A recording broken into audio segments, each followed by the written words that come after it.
If you're listening to this podcast, there's a good chance that you're a hunter or you just enjoy the great outdoors.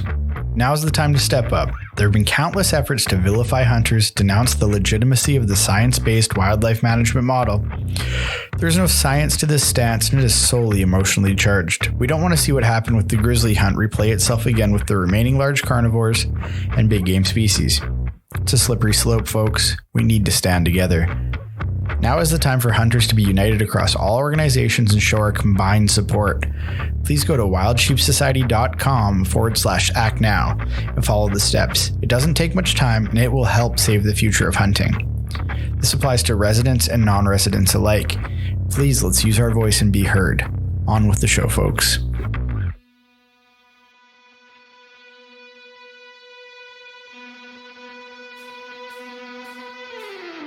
This is episode 31 of the Wilderness Locals podcast. On this episode of the podcast, Waste Dog and myself sit down with our buddy Jared Toelke from Toelke Traditional Archery. This podcast is brought to you by Toelke International, the toughest hunting gear on the planet, bar none. Frontiersman gear, high quality, completely custom handmade knives made in the heart of the Peace Country. And as always, we're brought to you by Just Shooting Arrows, BC's premier archery shop.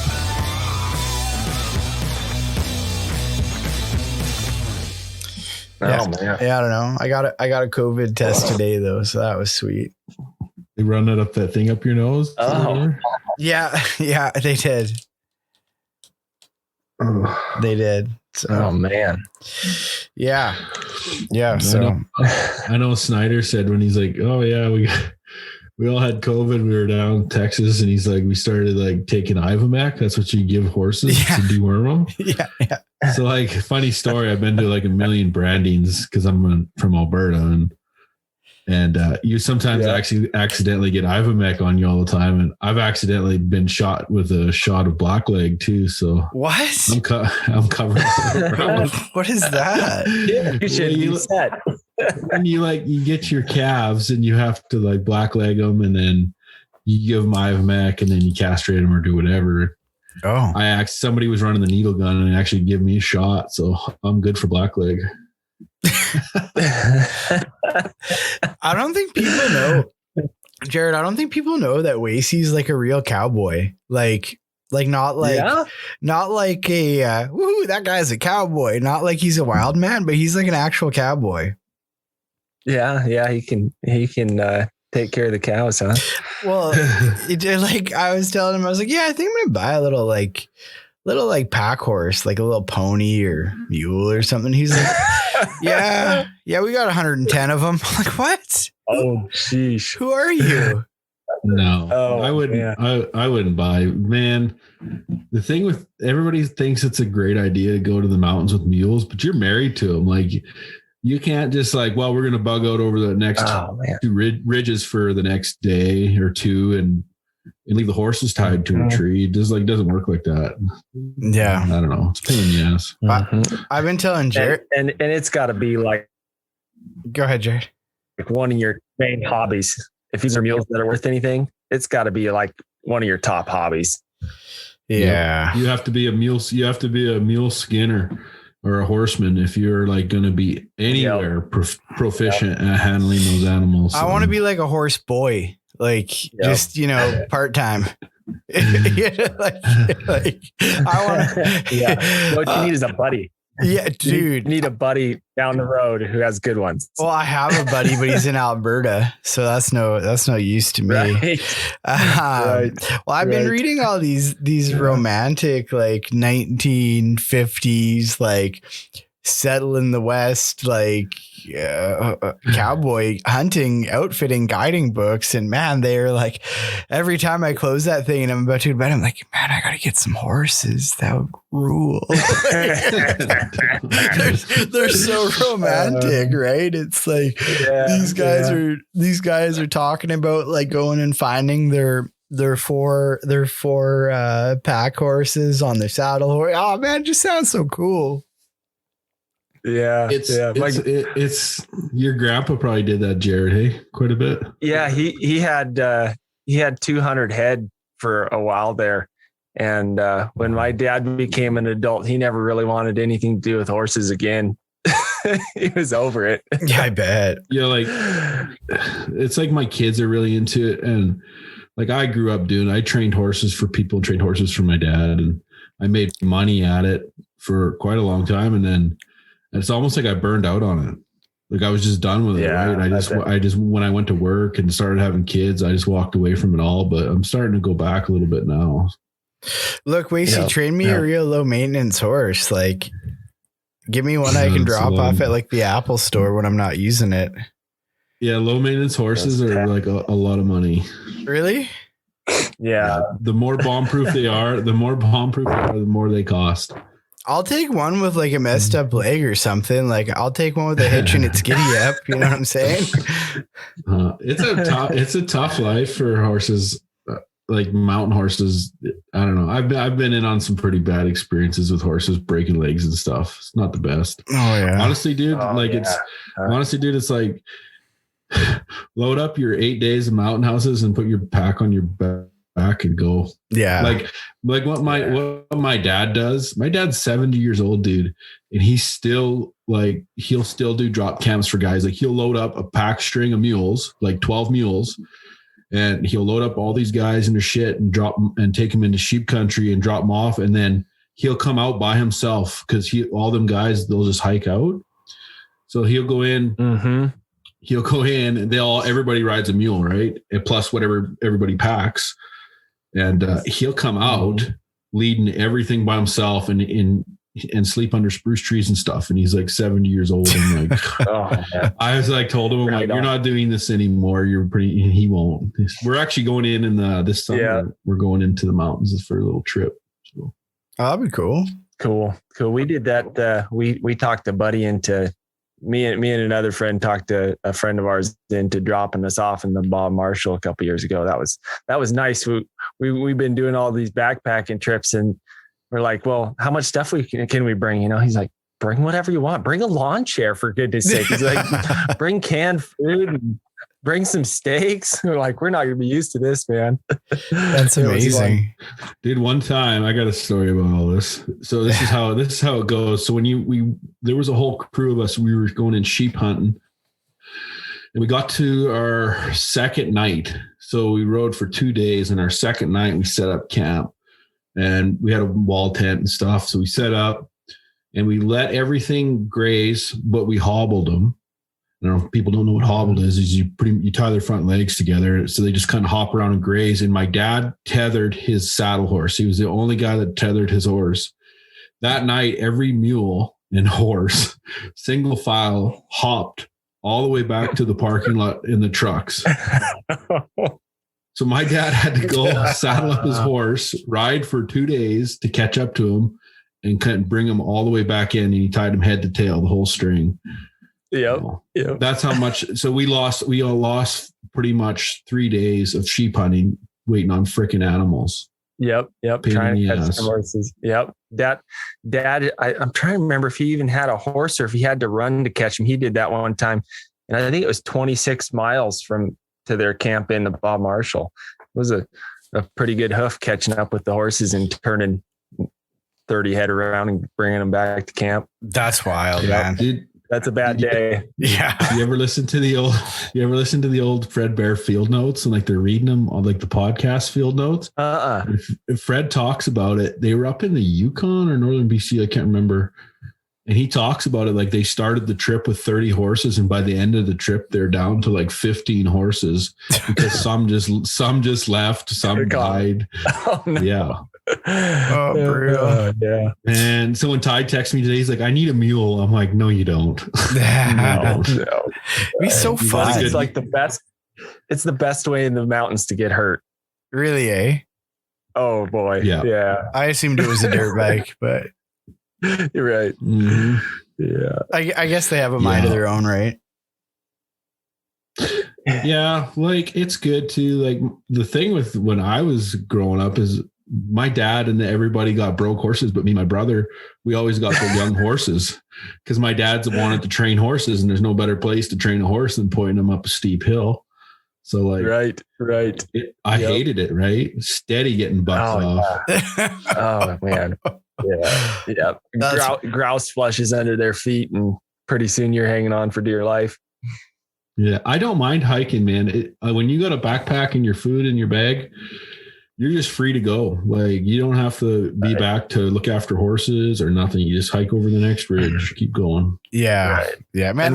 And we're so spoiled. We got all this light gear. It's not like we have to pack in cans of food and stuff. Yeah. No. Yeah. That's one thing that hunting changed for me big time. Like, actually wanting to go hiking, because up until I got into hunting later in life, I was like, if I was going in the woods, it was like dirt bike, mountain bike, something, it was very slim chance I was hoofing around on my feet, and not climbing to the top of the mountain just to say you did it, right? Yeah, and it's turned into my favorite thing ever, like just going for a hike, Right.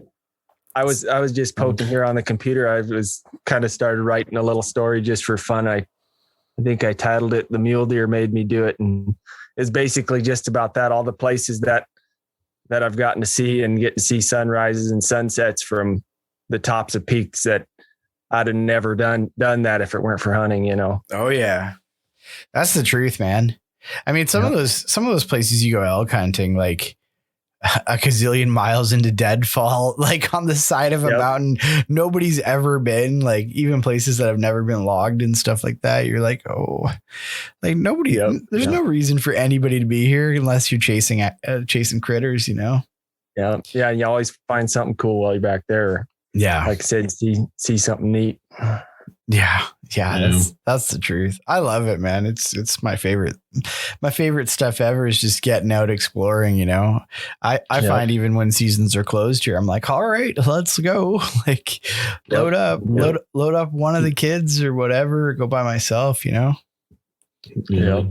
Jared said too, with gear, man, look how far gear's come. Like, you can carry a stove that weighs ounces and like meals that don't go bad. And it's just like, so much easier. Okay. So but the first hunt that I ever did with Wasey, Jared, was our Alberta hunt together. Right.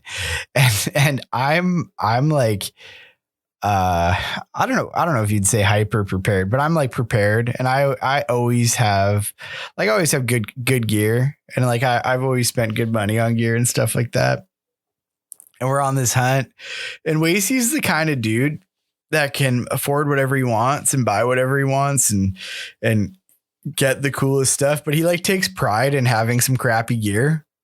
And like, he's suffering on the side of this knob that we're glassing off. And it's like, I don't know, gazillion mile an hour frozen wind whipping sideways, like burning your face off.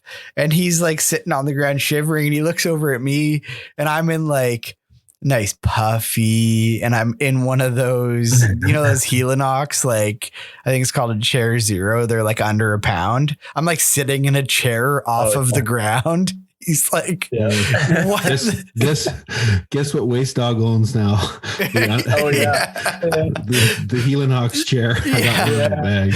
But man, it's like tempted by those. Those look nice. You're so right, though. It's like some of the stuff that's out now just like makes such hard conditions so easy. Like I was all toasty. I was eating M&Ms and stuff.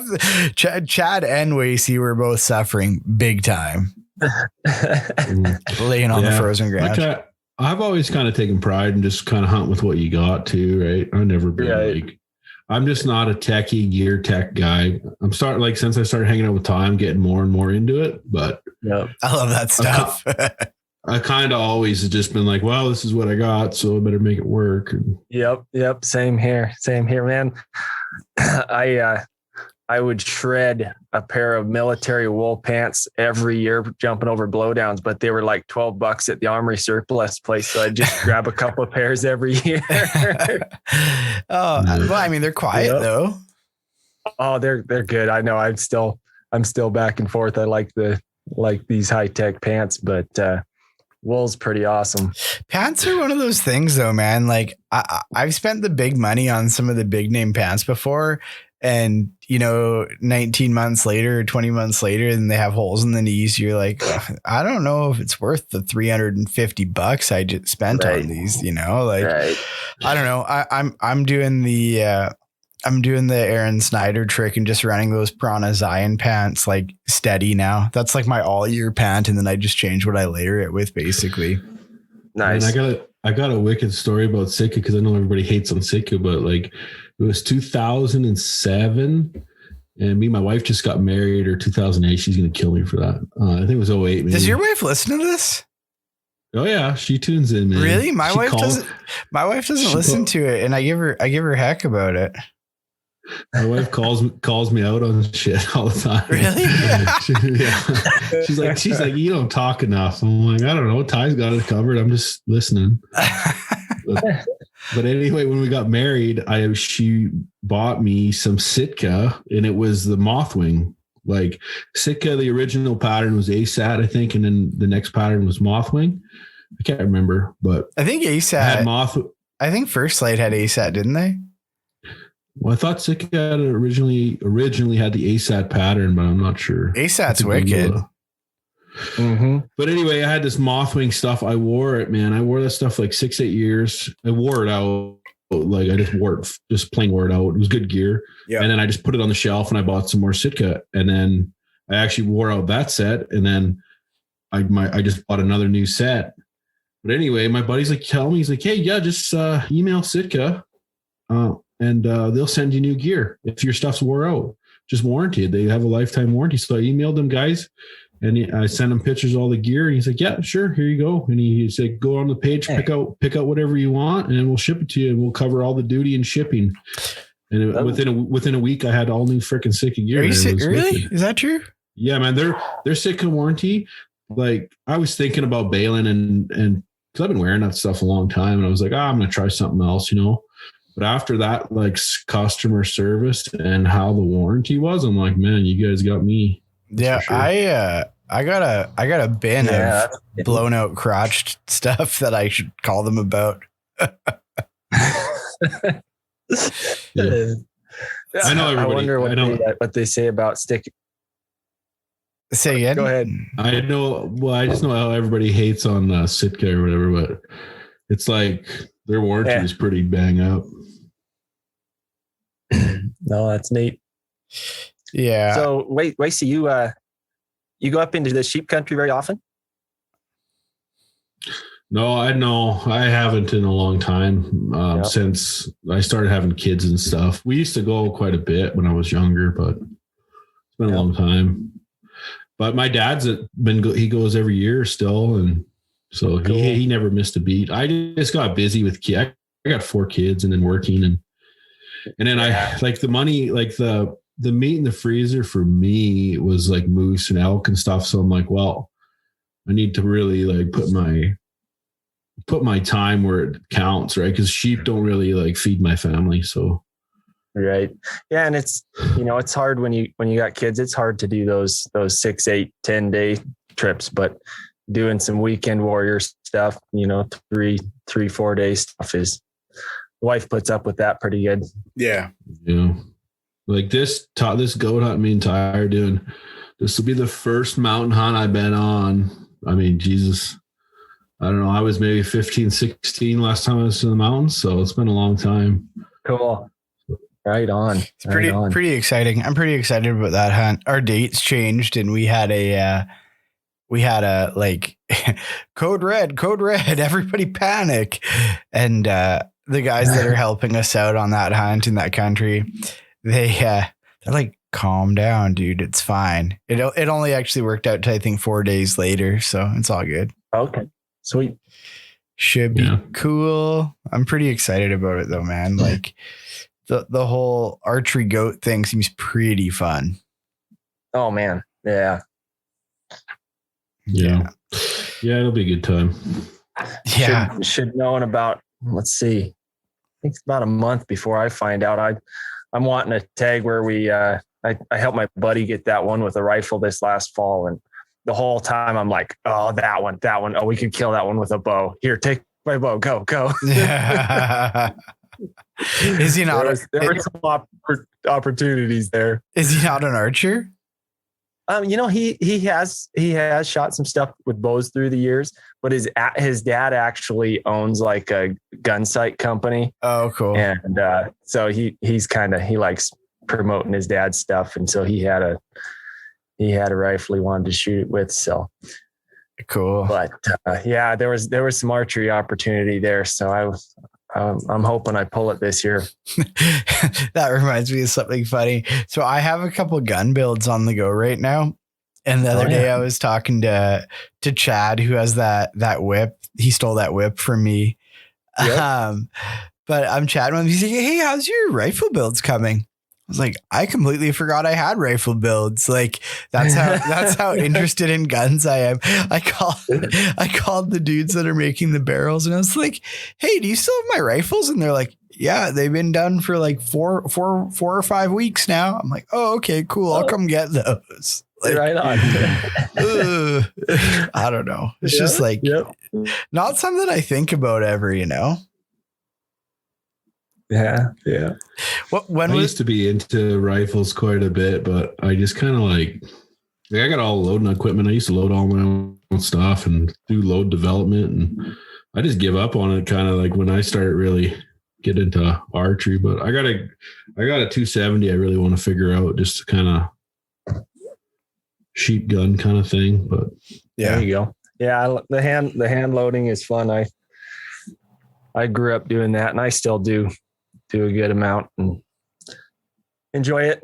Make sure I got a rifle ready, because inevitably I'll have tags left after archery season and no meat in the freezer. Never enough meat in the freezer. How's that Kafaru pack? You liking it? Oh yeah. Oh man. Yeah. I was going to put a good hike in with it. Sunday morning. Right. That was yesterday morning. I had a big plan, took off. I had this big plan. I knew this spot. I was going to find a bear up there, and got to the trailhead, and it's a one trail in and out to this one box canyon. And I got there, and of course there was a truck already there. So my plan was blown out of the water. So I didn't do it much for, took a couple short hikes, but yeah, I played around with the pack a little bit, put some weight in it here at the house and ran around with it. And I tell you, the biggest thing for me is I'm not very big, and most of these packs you buy, they're a one size fits all. They got enough strap on there to fit, a behemoth of a man, right? Yeah. And so I sucked down all the straps, and I got enough straps to make a rope and hang an elk quarter, Yeah. So I've never had a pack that I really felt, fit me quite right. And this last one, I'd been looking to upgrade for a while. Every time I'd come out with, like a whole mule deer in my pack or something real heavy, I'd be suffering. I'd get a big lump on my back and get rubbed up pretty good. And so I was looking to upgrade for a while, but I don't, like this, you can order the, heck, they had like 4 or 5 different sizes of waist belts and different shoulder straps. And so definitely made to fit me. Yeah. They're beauty how they're set up with the all the different length straps and everything. And I mean, they even get into different back profiles and stuff like that. If you have an oddball shaped back, they're hard to beat, man. I don't know if you actually can. And you went with a hoodlum, right? Yeah. I like the long zipper pockets. I got to have like a spotting scope, tripod pockets on the sides. So yeah, and then that thing's got plenty of space. I can't imagine not being able to fit everything I want to inside the pack, but we'll find out here. Yeah. I end up running mine with a lid, and then, I run those belt pouches on the back of it, just a little extra, It's nice to have the, I don't know about Montana, but here in BC, I need rain gear like handy, like now, because we start. No. Sometimes you end up like, even if it's not raining, you'll end up in just vegetation that'll just like make you drenched and hate life for the next few days. So like just can't dry out in some of these places up here, right? I bet. So I just have the rain gear like right on the outside of the bag. Like I think I even had it in Alberta because I'm an idiot, but I was like geared up for Alberta, man. I was like, man, this guy is prepared, ready to go. Well, I didn't know that you could cruise around in Alberta in like a freaking Kia Sonata and jump out in your jogging shoes and go for like a rip. It's stupid. In a blue puffy. Yeah, exactly. You could roll into most of those places in a 2-wheel drive car and get out and like literally tearaways. And just Man, remember when the tearaways came out? I wore them to school one time. Somebody ripped them off you? Yeah, man, it's stupid. Jared, you're the same age as us, right? Yeah, that's funny. It's funny how some of that stuff is universal, like stuff that you grew up with, right? It's like. Yeah. It doesn't matter where you grew up, it all came out at the same time. Yeah. That pack's cool though. Yeah, it'll be nice to see you stuff a mule deer inside of it this year. Heck yeah. Hoping I got one that I left 2 years ago that I'm pretty excited to go see if I can find it. I don't know how in the world I'd kill one up there with a bow, but I'll probably go try. Yeah. Does Dan do any of that with you or no? No. Yeah. But a couple of years ago, actually, when I was up hunting a mule deer in this really, really nasty spot, and I was going up there by myself for an overnighter, and my mom, she's like the worrying type. She goes, Dan, I don't like him going out there alone. You know, why don't you go with him? Dad looks and goes, you go with him. I don't want to sleep up there. Oh man, your mom is so funny, man. I phoned there. Your dad gave me the number, but he must have given me like the house number. Oh, probably. I don't know. So I phoned your mom answers and I'm like, oh, hey, is Dan there? And she's like, yeah, hold on. He's tied up right now. She's like, so how are things in Canada? And I'm like, oh, well, pretty good. So I just bullshitted with your mom on the phone. Spotted you out.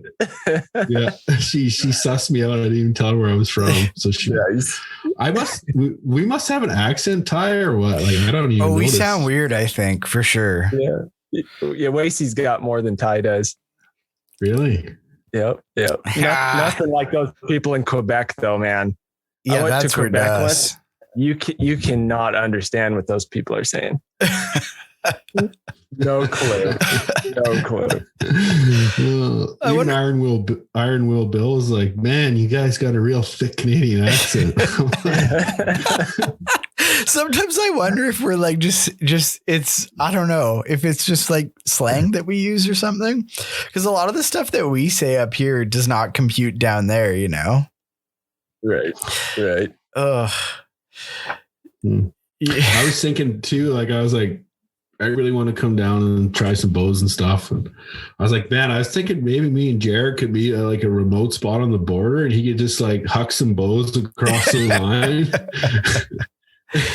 There is nothing on the like the Alberta Montana border there. It's like there's nothing. I mean, there's a road that goes down literally down the line and there's nothing on either side. I mean, it's like, imagine like just the biggest prairie you've ever seen and a road down the middle of it. And that road is the Canadian line. That's it. I mean, there ain't no fence. There ain't no, I mean, there's a patrol truck that drives by every 4 hours or something, you know. There's nothing. Here in BC, we have the same thing, but like you'll see people sitting on opposite sides, like in lawn chairs chatting. Oh, nice. Yeah. It's I think it's a pretty far departure from you guys' southern border. Yeah. Maybe we could have like a Toelke bow day, and then we'll just meet at the border. And then right. And I've got practice from hucking those bows around the shop. I can huck them across the border there. Did you listen to that episode with Trent Wankers? Yeah, I was cracking up. That's funny. Well, I just laugh so hard. Picture Dan whipping longbows across the shop. See, I try to be like unbiased when I talk to other bowyers and stuff on the podcast now, because I can generally shoehorn Toelke into any conversation. But like, it's not appropriate if I do it with another bowyer, right? I can't be like, so you've been a bowyer for a while. So is my buddy Jared. He's great. You should check his bows out. Maybe quit. No, I'm just kidding.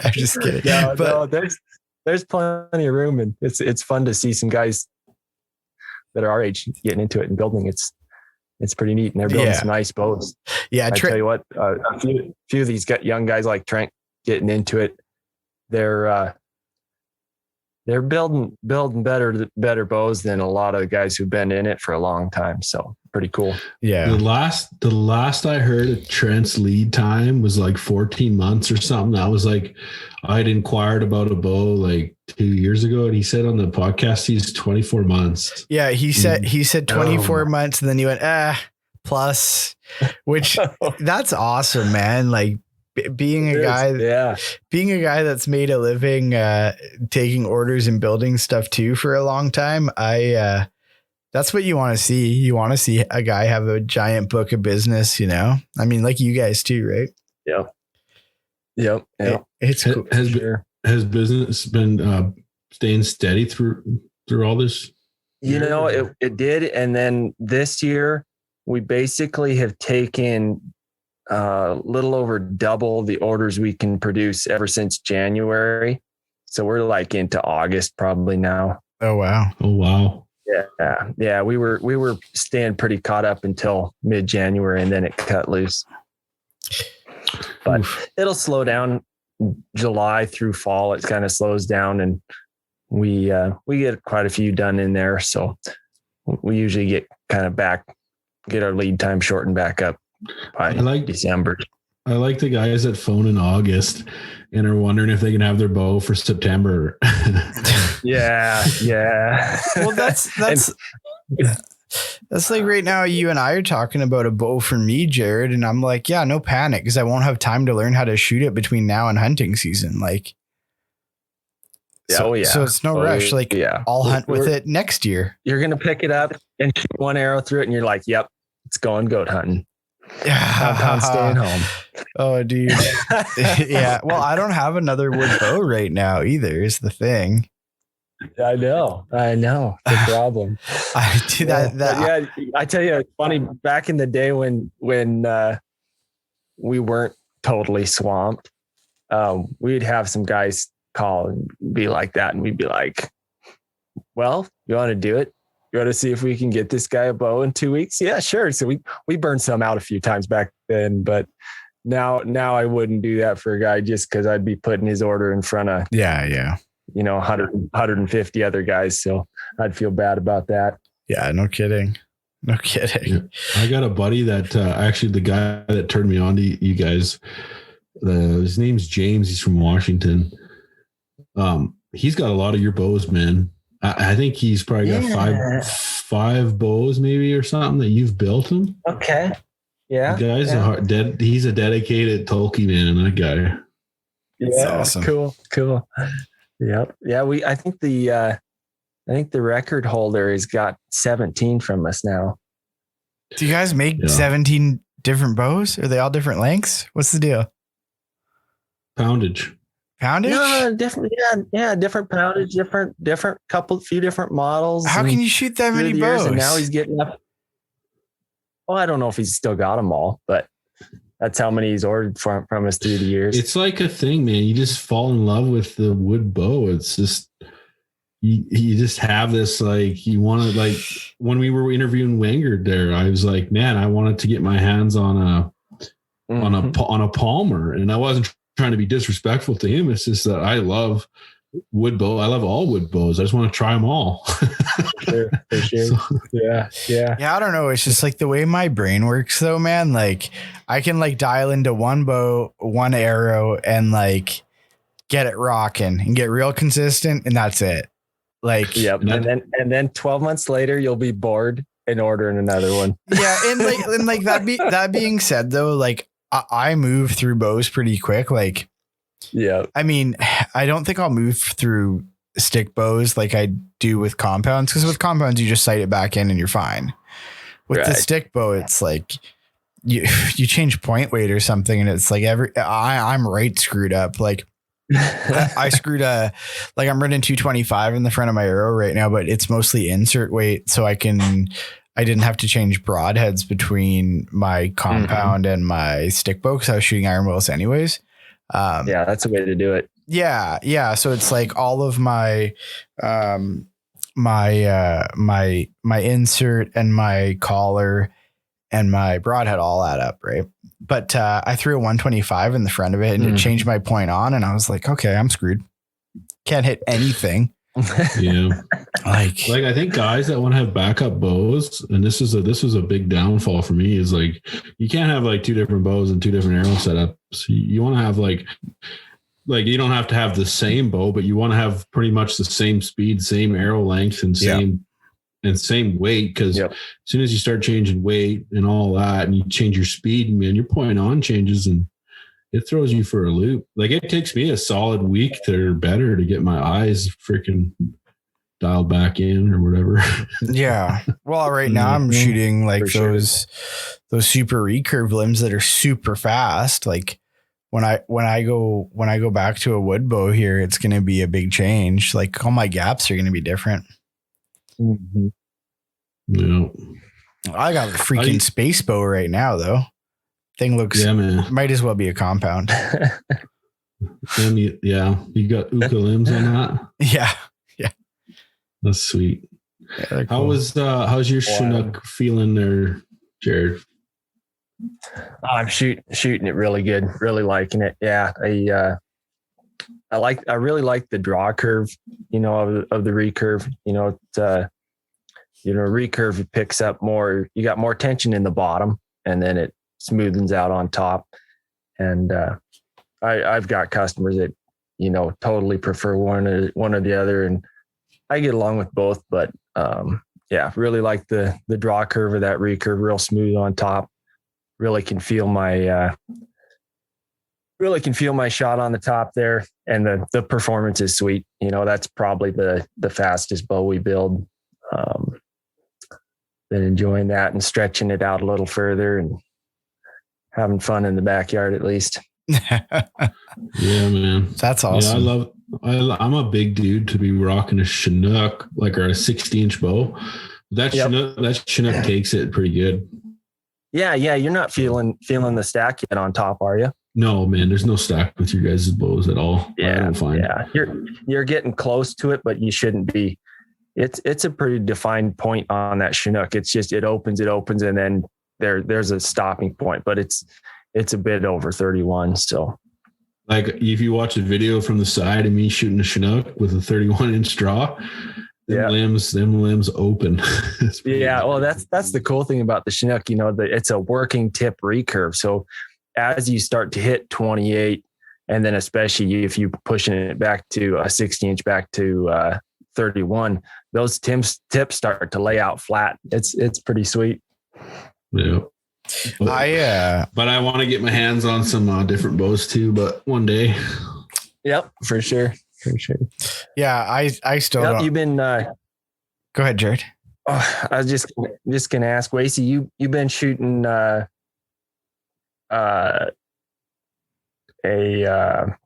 you've been gap shooting at all distances, or do you kind of transition when you get to closer targets to instinctive?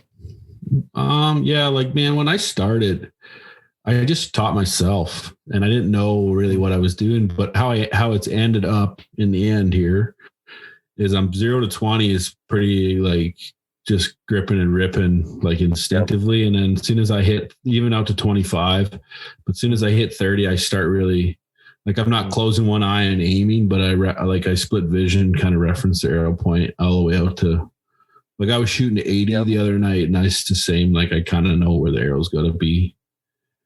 Yep. Which is fun, which is funny, man. Because like when I was talking to Snyder about it, and he's like telling me that's how he shoots, and he's had training from Clum, and I'm like, I never had training. I just kind of figured it out on my own through a lot of trial and error. Right. And it's just funny how me and Aaron, we both ended up in the exact same space. You know, like how we shoot is identical.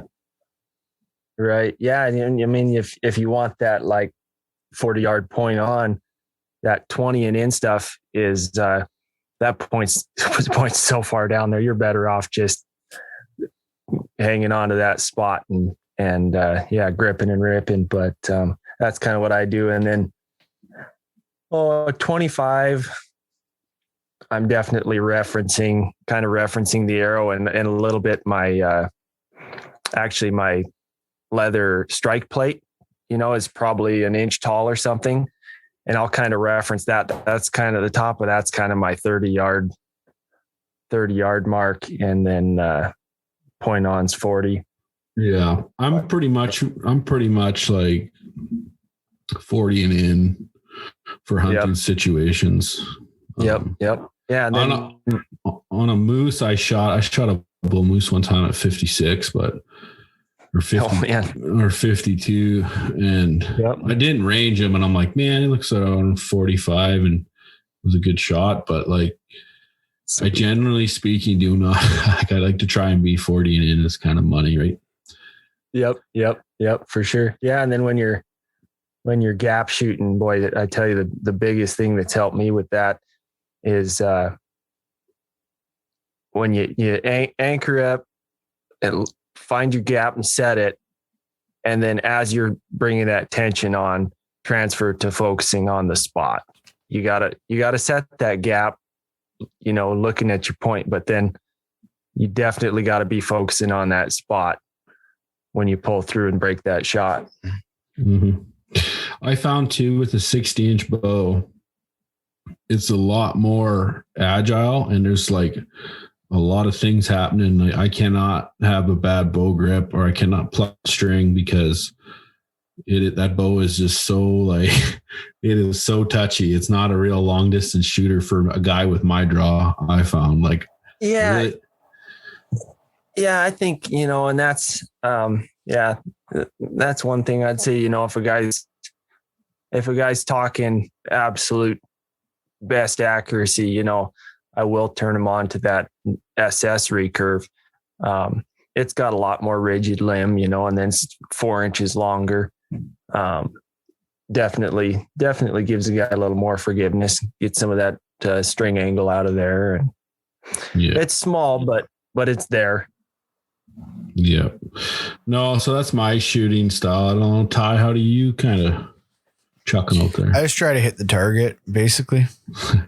Dude, you know that James Dean trick shooter guy? Yeah. Oh my goodness. Yeah. Anyway, he always like shoots whatever, and then he looks at the camera and he says, "That's how it's done." Yep. I was gonna make a spoof video where I'm like, just shoot the vitals on a deer, and I'm like on a target, and I'm like, "That's how it's done." I think you ought to launch one into the poplars and then look at the camera and say, "That's how it's done."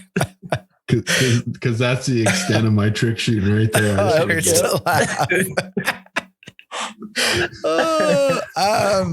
I just use my point for everything. I suck. Yeah.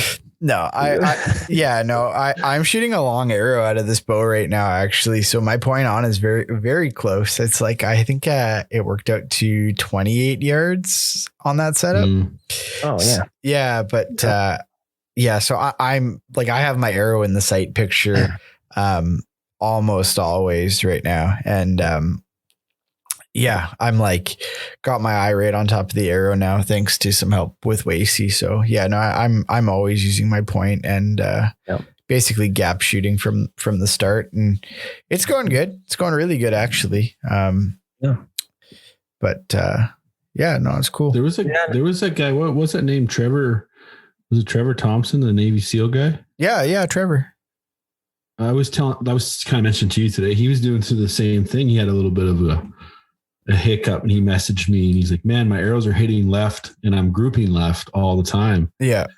And so I asked him a bunch of questions. I'm like, get your head position. A lot of guys don't realize that if the alignment of your eye to the arrow, if your eye is off of the arrow just a bit and you're anchoring that way, your arrows are going to be off where you think you're supposed to be hitting, right? So I told him, you got to play with your anchor. You got to get your head back center.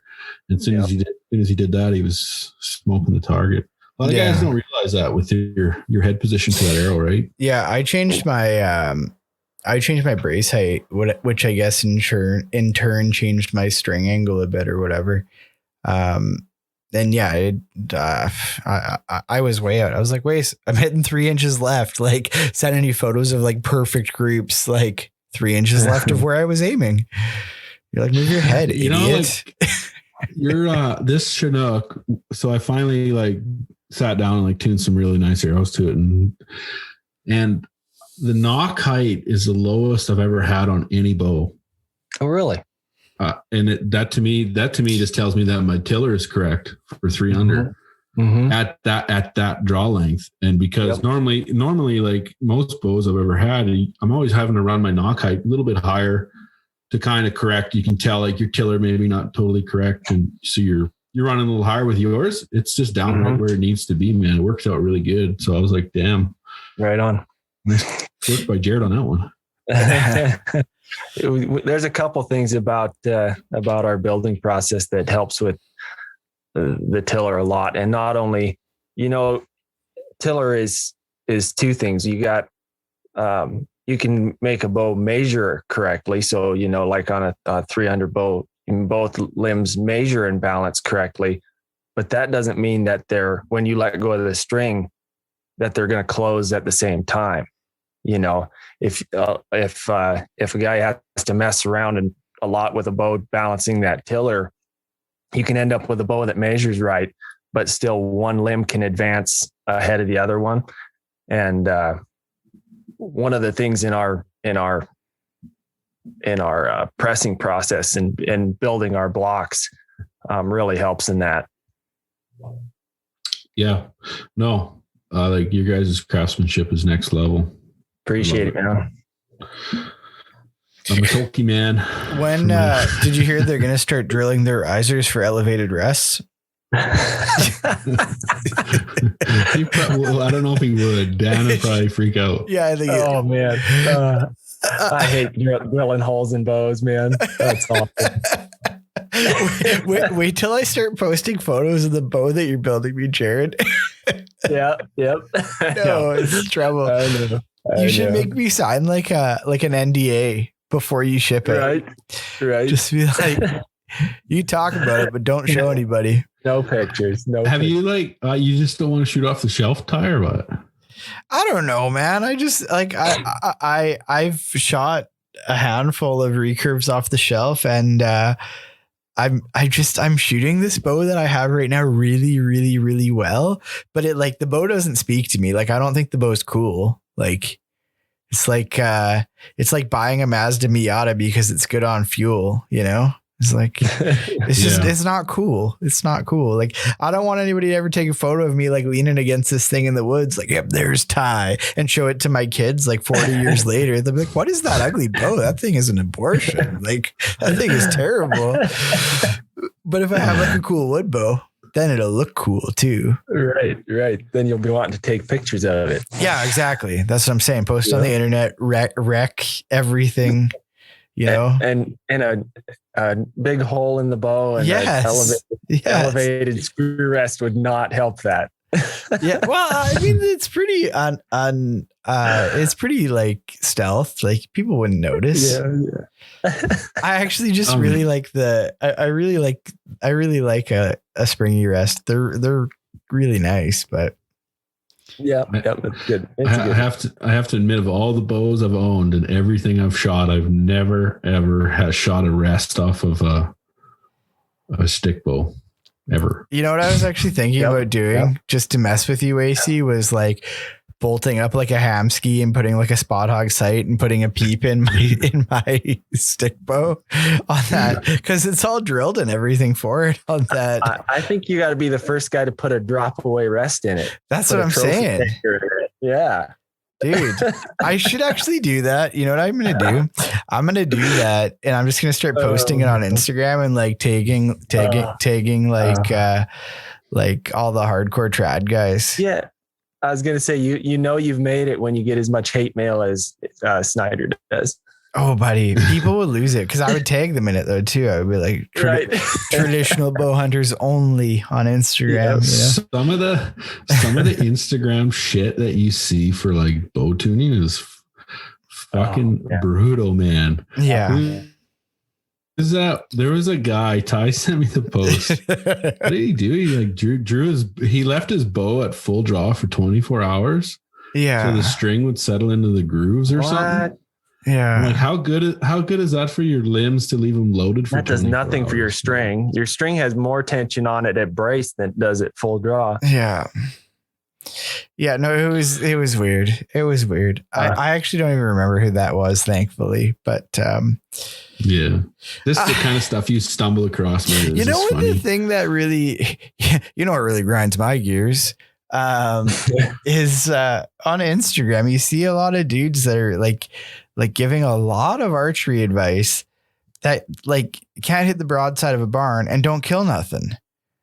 Right. Let's just like go back to fundamentals and get people like hitting stuff for starters. Right. And then you got guys out there that say, well, my such and such longbow likes this spine arrow. So your recurve that's 5 pounds heavier and, significantly faster and cut way past center, it should shoot the same arrow. Yeah. It's like, no. Wait a second, guys.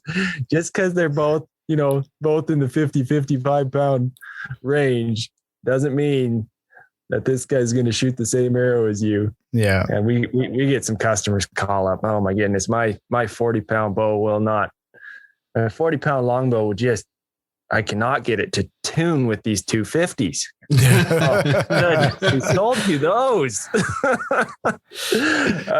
It's painful. I mean, what do I do with those? I don't know.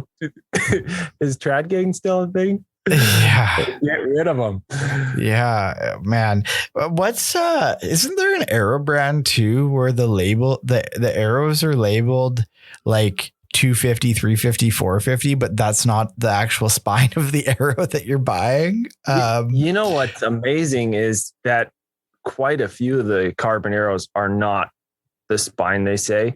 The majority of them are stiffer than what they say. Yeah. But then there's some like I shot for a while GT Trad Classics, and they were a cool arrow, but I had my arrow builder. He would bust like 10 dozen and spine sort them because they had a little bit of spine variance, spine sort out a dozen. And I was shooting a dozen that was like, what were they? They were 500s. Oh crap. Now I'm not going to remember what they were. No, they were 400s, but they actually spined like 440. Anyhow, they ran quite a bit soft, but as long as you knew that, it wasn't a big deal. But yeah, if you grab this company's 400 and that company's 400, it's not guaranteed that they're both going to tune this. And then guys got to remember too, if you grab a 400 skinny and a 400 5/16, they're not going to tune the same out of your bow, because the one's going to sit closer to center. Yeah. Mm-hmm. Yep. I like that. That 204, that 204 ID is kind of like that's a money size for me on the shaft. Yeah. There's a lot of good things going for that. And with any kind of collar on them, they are just bulletproof. Yeah. Didn't you end up going, wasn't it Axis you said, Jared? Yeah. I went with just the black Axis. Cool. And made some custom ID, isn't it? Made some custom toll key collars for it. I did. I told you I'm cheap, man. I dug through the arrow bucket, found some aluminum arrows that fit. And what I do is I just lop them all off like an inch and a quarter maybe, and throw them in the drill press real quick. Just grab a file, square both ends, and then just put a bevel on the back of them and epoxy them on the front there. And they're bulletproof. And I got like that's what I mean, man. That's what I mean. Guys that make do with what they got. That's what I love. Like, because money money. A lot of guys use money to get their way, like into hunting, like, buying everything. But some guys just make do with what they got, man. It's the best. Yeah. And if you got $10 into an arrow versus 18 or 20, and there's a coyote across the river, and you want to shoot an arrow at him, I tell you what, that $10 arrow versus $20 arrow, I'll send that $10, but a $20 bill, I ain't going to take the shot and I'll be bummed, 20, I think 20's on the cheap end. Ty, what are your arrows? I don't want to talk about them. Yeah. Oh, gee. Yeah. See, like, there's nothing. If I get one of them shots, it's like, I'm probably not getting this arrow back, but I'm sending it, man. Ask Waze. I was moping around southern Alberta. I was like, man, maybe we should go back there and look for some of them arrows. There'll be somebody in like 2,000 years, like dig up all these iron wills. Yeah. They'll be like, man, this guy was shooting arrows all over the prairie. This guy was everywhere. Yeah, no, I don't know. Arrows is like a rabbit hole. I don't even know if my setup's that much money. I guess it is. Yeah, it is. I was going to try to start justifying but I can't. Say you did like a lighted knock and a shaft. Shafts are what, $10? Mm-hmm. I don't shoot lit knock. So I shoot an Axis shaft. Actually, or a Black Eagle Rampage. I'm shooting Rampages out of my stick now. I'm shooting an iron will insert and collar. And what are they? They're like, I don't know. Are they like, I think they're $30 or something for a half dozen. I'm not sure. Yeah. And then, I mean, that's really the expense is the components, right? Okay. The collars are $34 for 6, $35 for 6, and $20 for the inserts. So yeah. That adds up. Yeah. Good. Really good stuff. But that adds up. The collar too, if you really dig into how that works, the collar is where it's at. The insert's kind of just there. And that's why I just went with a brass insert to get my weight up. So I wouldn't have to shoot real heavy points. I could shoot normal point weight. And then I thought about the collars for a bit. But when my arrows showed up, I put the aluminum sleeves on them. Yeah. I mean, like that iron will setup, like on my stick bow, I'm using 100 grain insert, right? So it's like a real heavy insert. And then I'm using the big 25 grain stainless collar that he makes. And the thing's like, I've literally driven the thing straight into a rock. Like, and it's like, just bounces off the rock and bend the arrow and you're good to go. Thing's insane. Like I have a field point in my quiver right now that's all mushroomed up. I haven't even bothered changing it. Yeah, man. Arrows have come a long ways, but it's hard. Like you don't want to be stumping chickens with like a $40 setup. No. Yeah. Well, I was telling Ty the other day, I smoked a rock chuck, but that's a good story. He made it down the hole with my dang arrow. Shoot. I know, like for in Alberta, we have the Alberta Bow Hunters Association, and then they have this awards program. You got to collect all your small game and this and that. So one of the things is like you got to get a coyote or a wolf or a predator, right? And I had a buddy that he shot a coyote out of his tree stand. He was deer hunting, and the coyote, he didn't realize like the coyote's den was right there, so he shot it, and the coyote went down with the Oh no! Didn't claim it. So he didn't get the coyote and his arrow both. Oh shoot! Bummer. How do you not get a pass through a coyote though? I don't know. Garbage setup. Who knows? I don't know. Do I ruin another sponsorship here or no? Just let it ride. Yeah, no, that's good. That's good. Good. Oh man. Yeah, I don't know. I think like the only animal that I've gotten an arrow hung up in was I had shot a blacktail with an iron will and punched straight through it. And then he was standing there about to tip over and I was like, he might run. I don't know. He's not falling over. Okay. So I sent another arrow at like, I think it was 30 yards was the second arrow. And I shot him with a mechanical and I don't know if it deployed weird or what, but it like, I don't know. It ended up between his hide and his body. And it was like, had like the weirdest sound ever when it hit. Like it hit and I was like, that's not good. And the thing just took off. But that was the only arrow that I've never had like zip right through that hit where it was supposed to, like not hitting like the knuckle of a animal or something, you know? Yeah. Mm-hmm. I don't know. Yeah. But I'm not really a mechanical guy though either. Like I've shot one ever. And I don't know. I'm too scared now. Yeah. Rage in the cage. Yeah. Yeah. Yeah. Give me one of them. If you listen to, I was just going to say, if you've listened to or looked at Bill from Iron Wills, any of his stuff and the mechanical versus the single blade head, it'd be pretty hard to shoot a mechanical. Yeah. Like even after having him on here, when we talked to him, I was like, man, you're like I didn't need the case to be made, but like, okay, definitely staying with a fixed blade, you know, 30 pounds of force versus 450. Yeah. But like that's a big difference. But like talk to some of these guys. I mean, I got buddies that shoot rage and like try to tell them like, this is garbage. Like it's a garbage head. Like you want to use all your energy to open a head.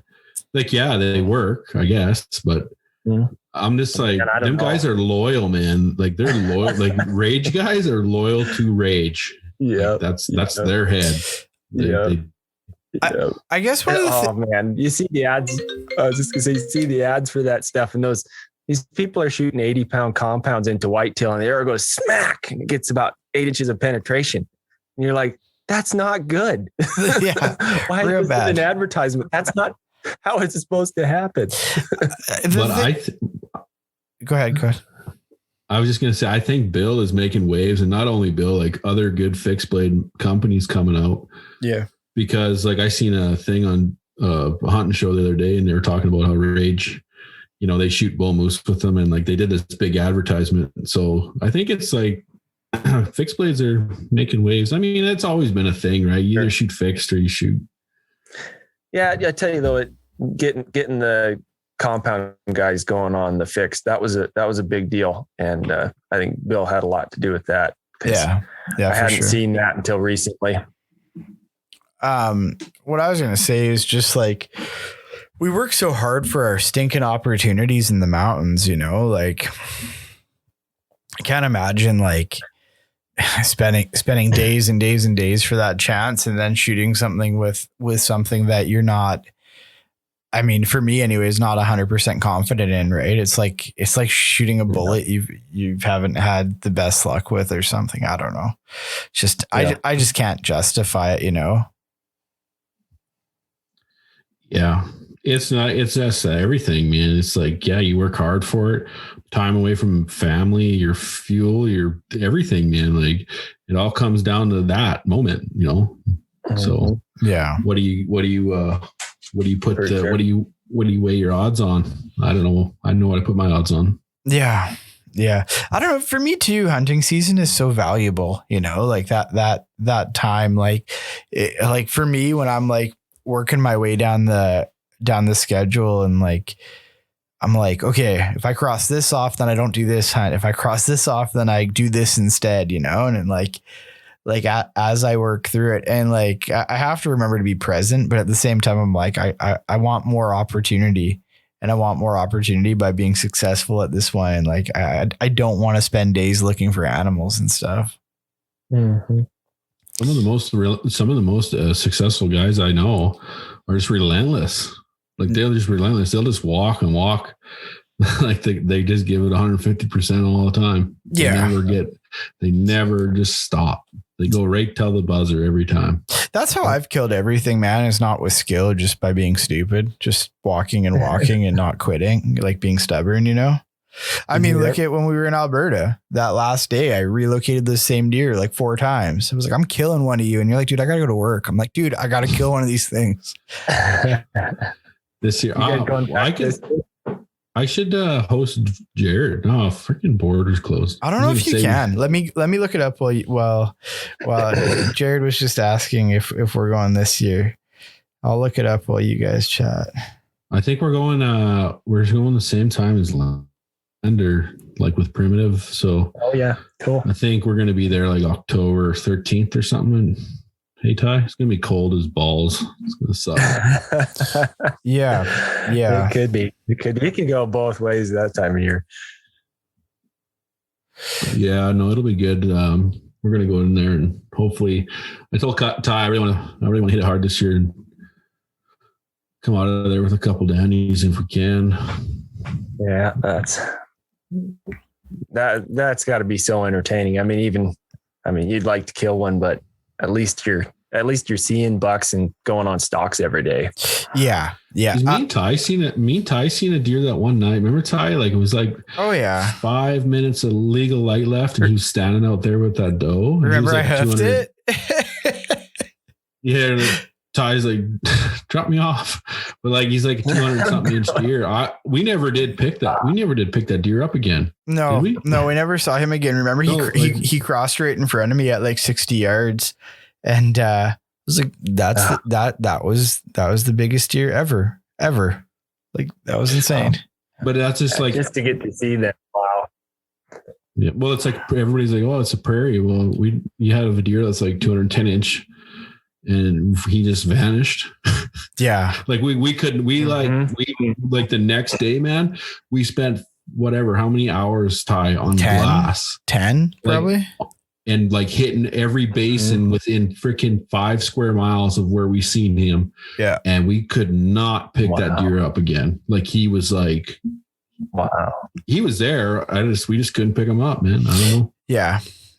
Yeah, for sure. Yeah, man. That place is cool. I that's going to be something that we do every year. Hey, Wace. Yeah. I definitely like, it's always been, everybody's got like their own mule deer spot, right? And I've always wanted one, and mule deer was never on my list. I just didn't really care. I was always chasing whitetails, but I'm like, I really want to get a mule deer spot. We got one now. So we're going to I want to make it a yearly thing for sure. It's nice too that like me, you and Chad went and kind of worked on it together too, you know. It's like it's more fun when you go hunt the same spot with your same buddies every year, right? Yeah. It was a good time. I'm pretty sure I can host deer. Yeah, I just looked it up. Yeah, you can. Yeah, Tyler, he's got this trick. He's like, so you're gonna come up here and you're gonna hunt with us. You got to come up and hunt with us. Oh wait, but you can't. Yeah, no, I know. I was convinced that we would be able to host you here in BC, and then I started looking, and we can't actually host. We can't host aliens in non-resident aliens. That's why you're hunting so good. It must be, but in Alberta, we're allowed to. A resident's allowed to host. So, but like a Jared, just go to like the Sweetgrass border, just above you, and like I'll meet you on that road. Right. My buddy was up there last year, and he calls me and he says, "There's a 175-inch whitetail that beds like 200 yards from the road every flipping day." And he just sits over there. That's amazing. I was like, man, you got to find somebody on the other side to run him across for you. You probably could. You probably find some Canadian. Yep. Yeah. Those bucks though, man, in that open country. I mean, like you said, they not only figure out how to survive to, you know, those muleys hitting 200 inches up there, and then survive another year running around with headgear like that. That's impressive, because anybody who sees that buck is definitely looking for them. Like I got buddies that hunt early September, man, like opening day, September 1, they're down there and they're in the crops with these deer. Like all them big muleys will bed in like canola crops and wheat crops and stuff. And they go in there and kill them like that. And I'm not saying that's easy, like by no means. Right. But I think you take away the crops, like when we go in that mid-October and then deer are keyed up and they're living in them prairies, man, it's a different animal trying to get close. Oh man. Well, in those tall crops, those guys get close, but man, I haven't seen too many of them get a great shot opportunities. Those deer just blow up out of there. I did a podcast the other day with guy Lorne Trousdale. He's a photographer here in BC. He's actually a fireman too. Cool cat. But he killed one of the BC record archery blacktails here, but he shot it on a blueberry farm. And he was saying, I listened to that. Yeah, that was cool. Yeah, super cool, right? And he was saying, I can't remember if it was on the podcast or after, but he was saying he hunted it for like months and months and months just to get a shot opportunity, because it's like if you drop into the wrong row, you can't cross rows, right? So like he'll be 2 or 3 rows away, and it's not like you can sneak through them quietly, right? Yeah, weird. Super. I wasn't kidding either when I was like, man, I'd be eating blueberry. I wouldn't be hunting. I'd just be fat kid problems. I could bring my boy with me hunting there. He'd actually be quiet for once. Oh, that's funny. I'm pretty excited to bring my eldest daughter hunting here. Like now she'll do, like I bring her road hunting right now, right? Like we just go cruise roads and stuff this time of year for bears. But I'm pretty excited to get her to the point where we can like sit a blind or something together, you know? Yeah, but my little boy, he's almost 5. He'll be 5 this next week. Man, I can't get him to shut up. I would love to take him out hiking around and hunting, but that kid, he talks nonstop and he is loud. That's awesome. We got in a fun one a couple years ago. My wife wanted to shoot a buck. She's like, you're just looking for some big old stinky muley. We need some meat. I said, well, you shoot one then. Okay, I'll shoot one. So awesome. We do that same deal. It's like, okay, we had a 2 or 3 year old and 2-year-old. We had a 2-year-old and a 5-year-old. And I'm like, oh crap, how are we going to pull this off? You know? So we take a couple little walks, and of course they're just jabbering the whole time. So we're idling out of the spot, and this buck's up on a hillside. And I'm like, here's our chance. Let's slide one in the truck. Here's your meat buck, you know? And, so we slip about 50 yards away from the truck, and she makes a great shot with a little rifle, puts his buck down. And, I turn and I give the kids a thumbs up in the truck. And I thought they were going to tear my truck apart getting out of that truck.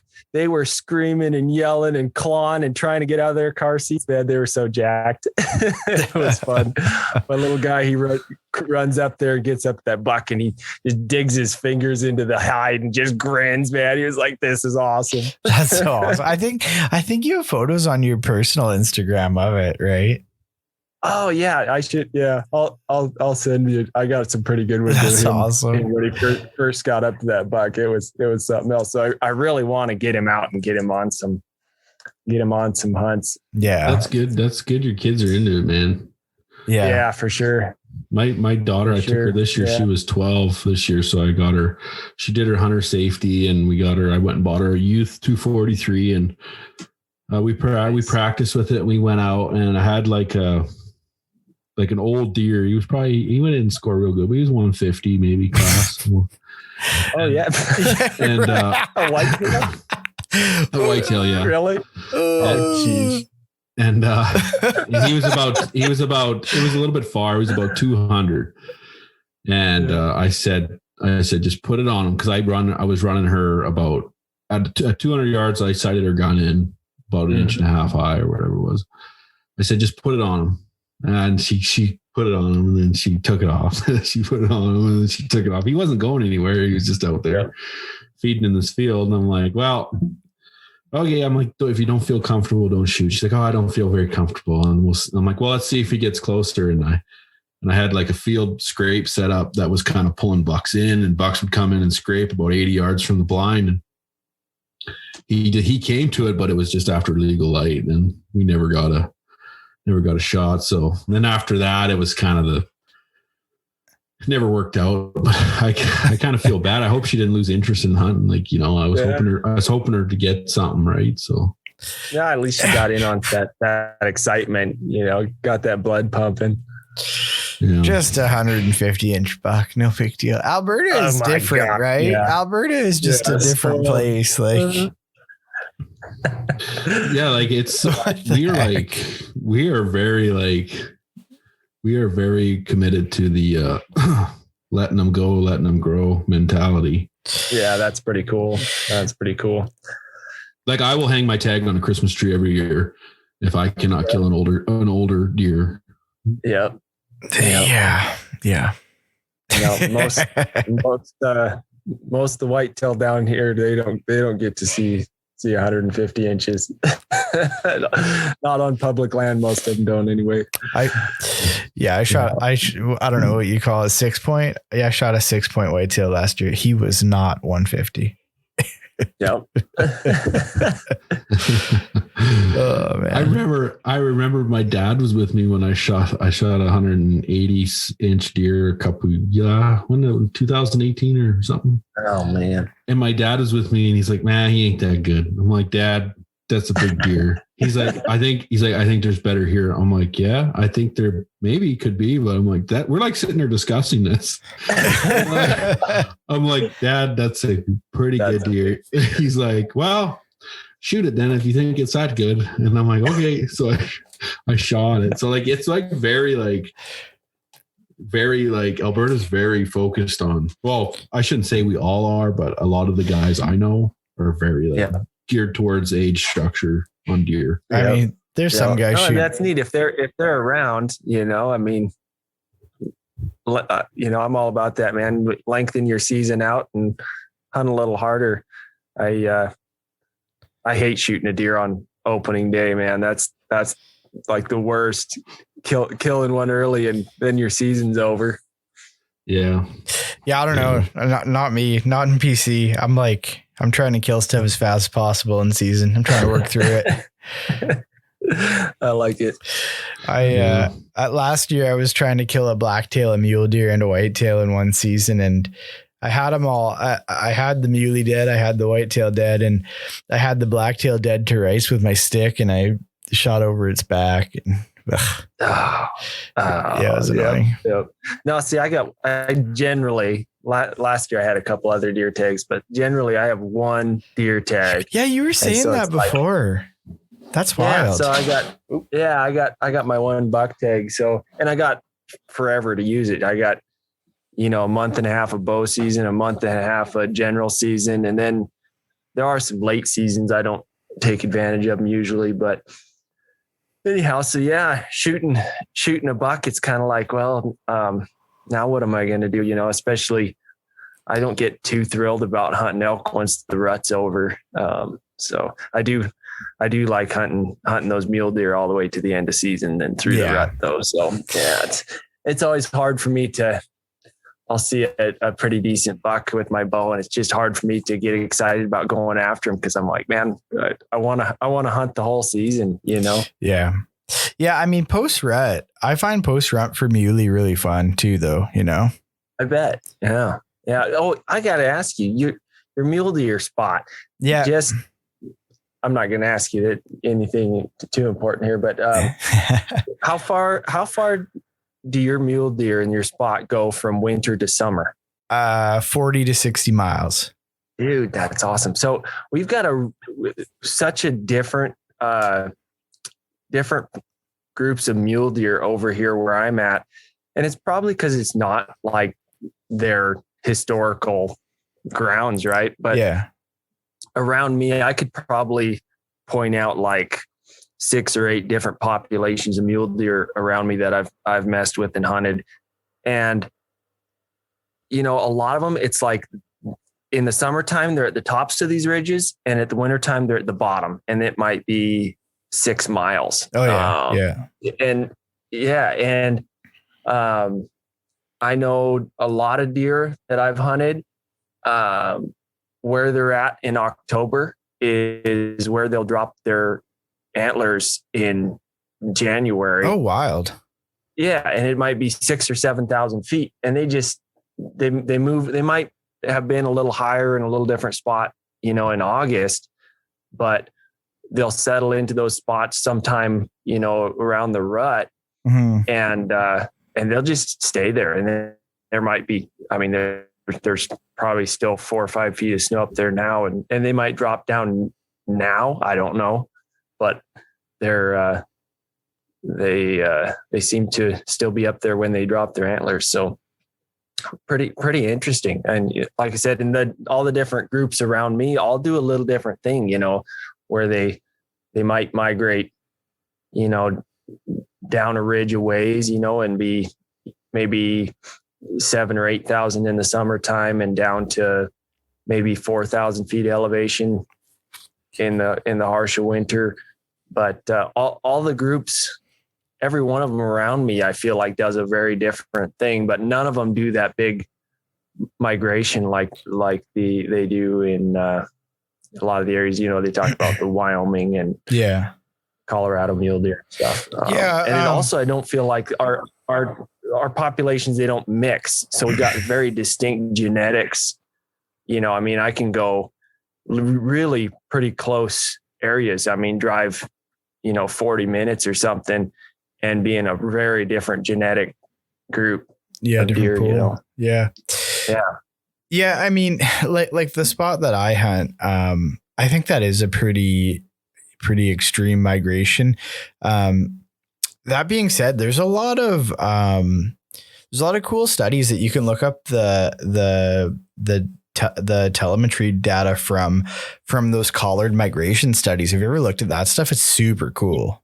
Yeah. Yeah. For the like Wyoming ones in Colorado and stuff. Wyoming, they're in BC. I think I haven't seen the BC ones. Yeah. The BC ones are cool because BC is super weird in the way that, like it's one of the few places, like when you drive through BC, like if you start down on like the southwest coast and like drive to say the opposite corner of the province, you'll like start in like, you know, coastal rainforest and then go into like, it turns into like desert and then it turns into this and that and this and that and all kinds of different stuff. Right. It's like, right.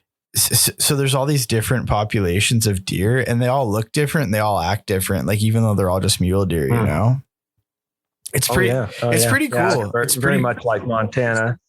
Yeah. Yeah. It's pretty cool. Yeah. It's really neat to look at though.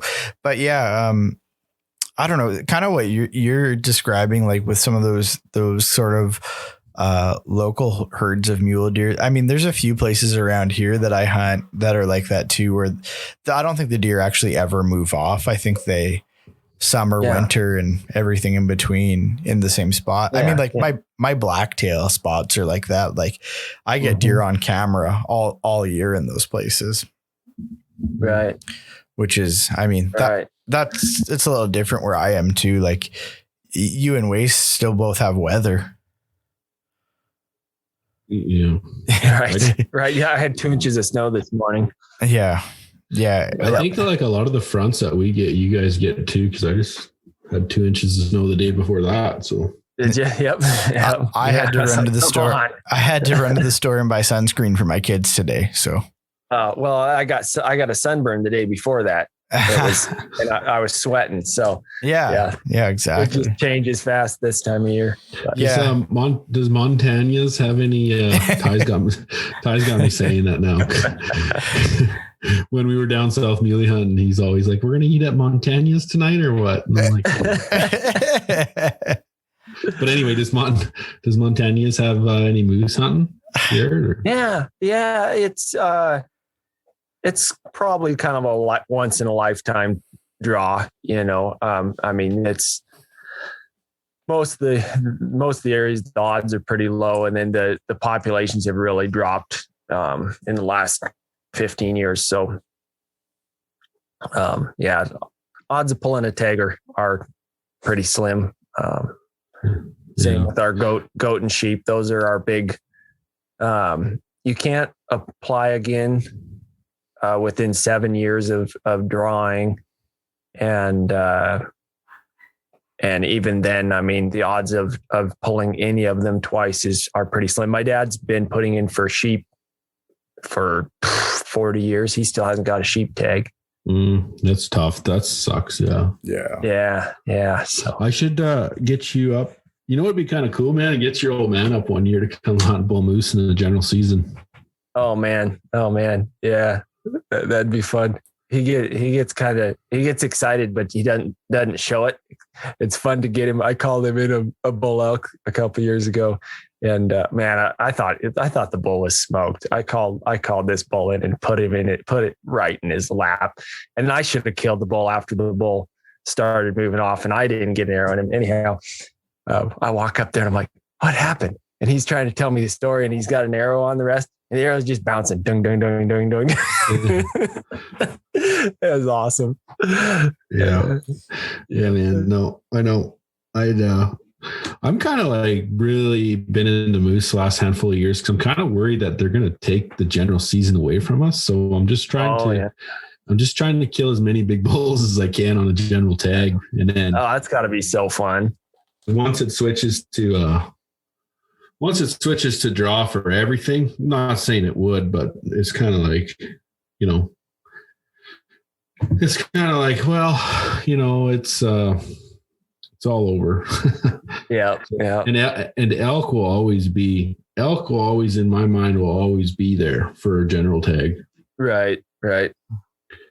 Yeah. But no, that calling those moose in, that's just what an opportunity, man. That's so fun. They're badass too, right? Like they don't care. They'll just run you over if they don't like you. So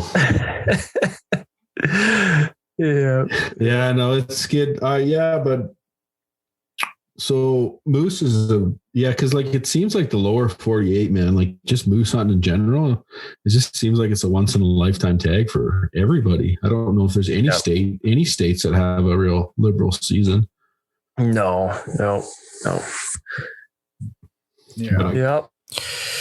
I seen some pictures. I think it was Snyder posted a video of some moose in Colorado. That'd be Shiras, and like nice bulls, man. Like he had a couple couple cows with him. I was like, damn, I'd like to get in on that, but I don't think it's. Yeah. I think you there, Ty? Yeah, I'm gonna turn into a pumpkin here, boys. Yeah. Well, we can shut it. How long we been on? Hour and a half. Oh, let's shut her down then. Whatever. Yeah. I want to get into more muley stories and stuff with Jared. So that's another excuse to come back on here and do the. There you go. Everybody keeps asking Jared to have you on like a lot more. So we're going to try. Oh, cool. Right on. I'd like to try and do it like once a month for sure if we can. It'd be fun. Yeah. Someday we can break into more bow stuff or more shooting stuff or whatever. I hate asking you. I hate asking you about work. Oh, I don't care. Yeah. I like talking bows. Yeah, right. They're fun. Yep. Okay, boys. Well, hey, thanks for doing it, Jared. That was awesome. You bet. Good to talk to you guys. And yeah, you too. Send some pictures when you kill a bear. Yeah, I will for sure. You got nothing out yet? We got a few starting. No, man. I went out last night and she's all quiet. Yeah. We got a couple poking out. I saw a couple of tracks, and the area I went to on Thursday, a guy killed a bear there Saturday morning. So they're starting to pop out, but we're still, it won't be good for another 2 or 3 weeks. So yeah. I just sent you a photo of a bear, Jared. It's like, oh yeah, it's pretty weird looking bear. Hey, Wace. Yeah, he just looks skinny, right? Like, just got to get some weight on. Yeah, I don't know what you from this year. Yeah, it's from today. Oh yeah, and he's just standing in a weird position too. But yeah, Yeah. Probably a 5.5 foot bear or something. Yeah, I don't know. There's some big beers. There's some big bears in there. Yeah. Big bears. Yeah. So. Cool. Yeah, man. Heck yeah. Okay, boys. Well, let's wrap this thing. Alrighty, man. Yeah. Have a good one, guys. Good to talk to you. Thanks, Jared. Thanks for listening. If you enjoyed the podcast, please subscribe and leave us a review. If you want to support the podcast, please check out the gear on our website at www.wildernesslocals.net.